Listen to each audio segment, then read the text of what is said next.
Hey everybody, it's Bruce here with Traveling with Bruce. Welcome to my channel. Want to talk to you today about Norwegian Cruise Lines. The title of this video is something along the lines of they're only burning about $5 million a day. And they're going to try and survive. Unbelievable. Changes in the last 120 days have been unreal. More changes coming, and we're going to talk about Norwegian. Thank you for subscribing to my channel, Traveling with Bruce. Thank you for being giving me thumbs ups on my videos. Really appreciate that. Also, love your comments. Thank you for the comments you give me. Any information you think I should know, by all means, drop me a line. You can drop me a line on my channel, of course, or you can contact me through the Facebook group page that we have for Traveling with Bruce. Join today. A whole bunch of us are on that site between these videos, and I'll let you in if you ask to join the Traveling with Bruce Facebook group page. I'll let you in. Also, Instagram, we're approaching 800 followers on Instagram now. Jennifer's handling that, and we're having a lot of fun there too. Thank you, all of you who are following TWB around the world. It is unbelievable. Also, thanks to those of you who are subscribing or joining the channel, becoming members of the channel. Remember, Monday nights I go live at 7 o'clock just for channel members for the first hour. Then I go live at 8 o'clock with my regular show, and you're welcome one and all to join me any way you like. All right, let's talk about Norwegian here. I have been mentioning now for the last few months how cruise lines are scrambling. They are trying to limit their expenses. They're trying to offer travelers all kinds of options to keep cruises. They're trying to entice people to book new cruises, so they're throwing in all kinds of offers left, right, and center. Enhanced cruise credits, you name it. It's nonstop. But the bottom line is this. Norwegian Cruise Lines, as of January of this year, was flying high.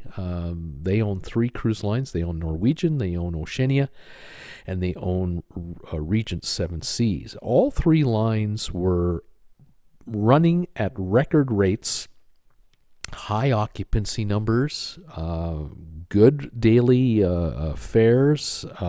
They were getting a lot of onboard spending. In other words, the cruise line was firing on all cylinders. But then, of course, you know what happened. The virus came out, and so things have changed dramatically. Of course, Norwegian and all the other cruise lines in the world, including all the river cruise lines of the world, they have all suspended operations.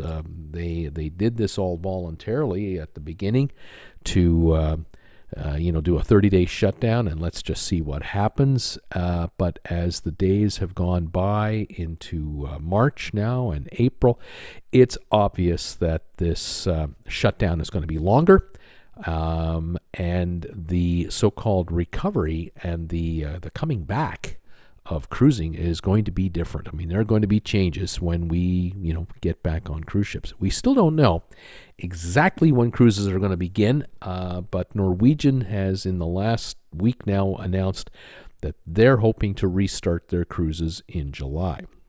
So, in the meantime, of course, you've got a couple of problems. This cruise line was probably spending $500 to $700 million a day to be in business at full operation, and they have had to cut back that expenditure because, of course, there is no new cash flow coming through the door. No one is buying a drink at the bar right now. No one's getting a massage on board. No one is taking a shore excursion. All the cruise lines have had their income completely cut off. Unfortunately, you cannot stop the meter from running just because you have a bunch of cruise ships sitting just offshore or in port without paying passengers. You've still got expenses. And this is where Norwegian has really turned its attention in the last 2 months, because they've now figured out, like everyone else, that this isn't a 30-day temporary shutdown where we'll just wait it out a few weeks and then bring our passengers back on and here we go again. No. They know, and they figured it out a couple months ago. gosh, we're not going to get paying passengers for maybe 3 or 4 or 5 months, and that is still being optimistic. How are we going to cut expenses to preserve our capital? So, of course, the cruise line did what any prudent team would do. The team running Norwegian immediately accessed their lines of credit for quick cash, and they raised $1.5 billion very quickly. Then they did the hard part, and that was they began the layoffs of some of their staff. They cut their hourly workers based in the U.S. down to 4 days a week from 5 days a week. That reduced expenditures to payroll by 20%. Top management took pay cuts. The cruise line just completed a negotiation with the country of Germany to renegotiate existing loans that are outstanding against German-built vessels that they have in their fleet, and this is saving them about $381 million a year in expenses for the next year, and so that's a smart move there. It's almost $1 million. Well, it's $1 million a day plus is what it's saving them. They've cut back their crews on board their ships. They flew home as many crew members as they could while they could. Now they are sailing home crew members by the boatload because they know they're not going to need upwards of 1,000 to 1,500 crew members per ship while these ships are idling by. So tens of thousands of crew members are being sent home. All the other cruise lines are doing the same thing. The future developments have been totally redone. They're not going to do dry dock work this year. They're not going to announce brand new ships being built. They're not going to spend a lot of cash on a lot of new ventures. They're going to try to preserve the cash they have and keep the cash flow down. And right now, the cruise line has dropped their daily burn rate to under $5 million a day. They're now down to about $4.5 million a day of expenditures going forward, and I think they're going to be able to bring it even lower than that. This is an ongoing measurement. If they have to extend their shutdown into August or September, I can see them dropping their numbers down to under $3 million a day. Now, that was unthinkable 4 or 5 months ago. Unthinkable that this would be happening in 2020. But if they can reduce their burn rate to under $100 million a month, with the moves that they've made so far, they will likely survive the rest of the year without too much damage. But they're also making other moves behind the scenes. They're negotiating with Goldman Sachs to raise additional capital, either by way of secured debt, some credit notes, or perhaps even some equity sales, where they'll just literally sell shares from the Treasury to raise extra cash. Something tells me that they're going to raise another $500 million to $1 billion, and this will show the street, their investors, their backers, their employees, their suppliers, and their customers that if they can't cruise until 2021, they'll still be here by 2021. And that's what you have to do. This is what you've got to do as a management team. You've got to be proactive, and you've got to be on top of this. News coming out in the last few days has been talking about how they have really cut their expenses to the bone. They will likely continue to do that. Layoffs will continue. They will intensify. On the other hand, the one area that they're not backing off from is marketing. They are marketing heavily to past passengers. If you are a past passenger of this cruise line, you have likely received emails or flyers in the mail, or you've noticed on the favorite websites that you visit from time to time, you've probably noticed banner ads appear or some sort of advertisement appear from Norwegian, because they know you've cruised before and they're hoping you'll cruise with them again. And they will stop at nothing to push the marketing of their cruise line as hard as they can to get as many tourists or passengers to come back. Now, going forward, what will happen?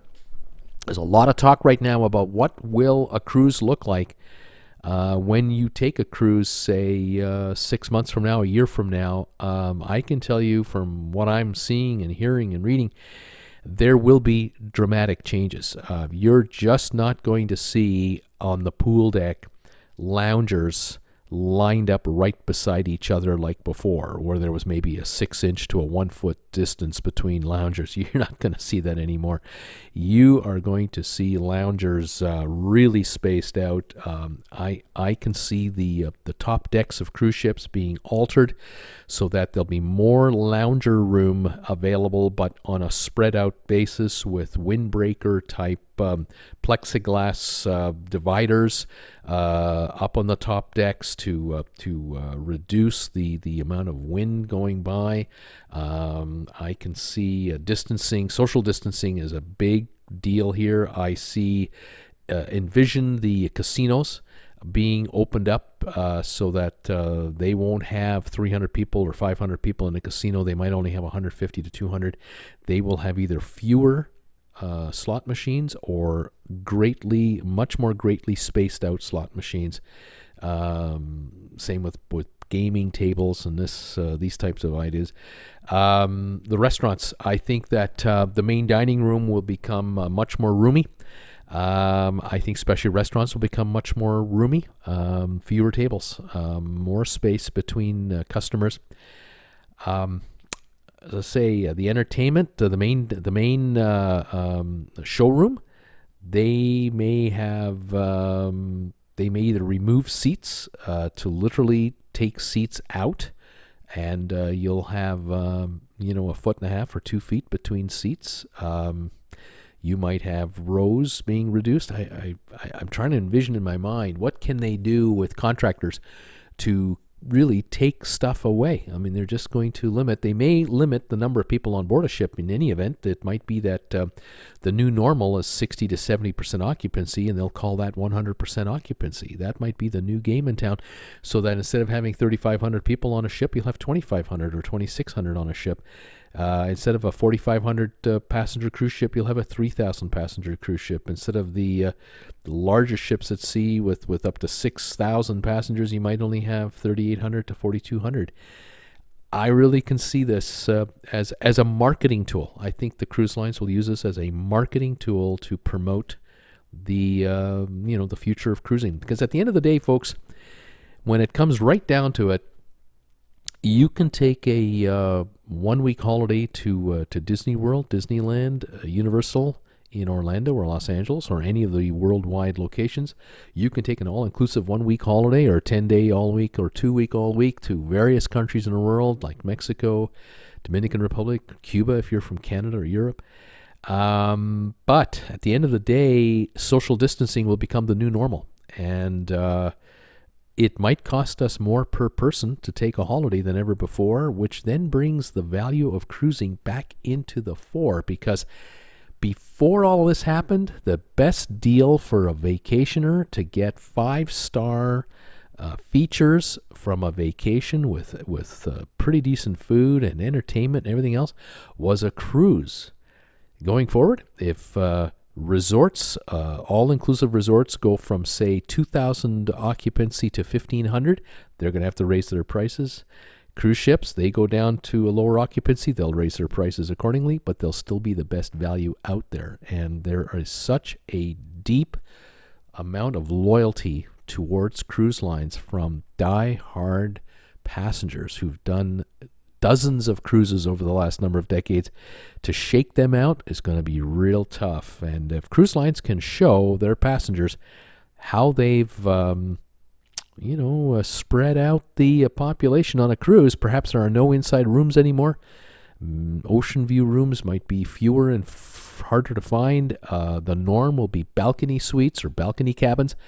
With changes made inside the cabins, they're talking about microbe-free carpeting now. They're talking about the kind of surfaces that are much more resistant to fingerprinting and DNA left behind. There's just all kinds of things being done behind the scenes we're not seeing right now, but I'm hearing about it.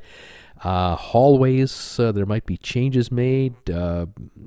Lots of things on the plate here from cruise ship designers. And Norwegian is into it. Believe me, they are into this. They're looking at this closely.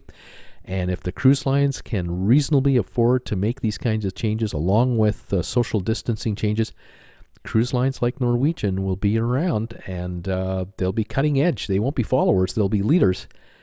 We'll have to see how this plays out. Anyway, lots to think about, lots to talk about. Join me tonight, Monday night, and every Monday night for my 7 o'clock and 8 o'clock live shows.